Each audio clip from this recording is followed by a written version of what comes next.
Радость халыкка социаль хезмәт күрсәтү үзәгендә бәйрәм тантанасы 8 июнь социаль хезмәткәрләр көне буларак билгеләп үтелә.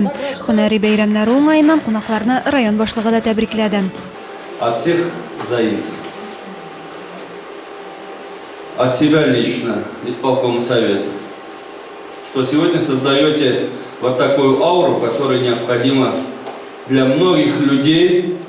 Россия Федерациясы Дәүләт Думасы депутаты Олег Морозов, Татарстан Дәүләт Советы депутаты Николай Нефёдов та видео язма аша котлау юллаганнар. Бүгенге көндә районда 100дән артык хезмәткәр социаль кайгыртуга мохтаҗларга хезмәт күрсәтә.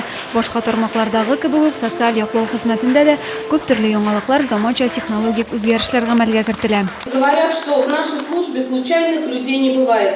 Действительно, в нашей службе могут только работать те, кто умеет сочувствовать, сопереживать и сострадать. Те люди, которые умеют работать с живыми людьми. Мы те люди, мы единственная та служба, которая работаем с разными населениями. И именно к нам приходят люди тогда, когда уже действительно требуется им помощь.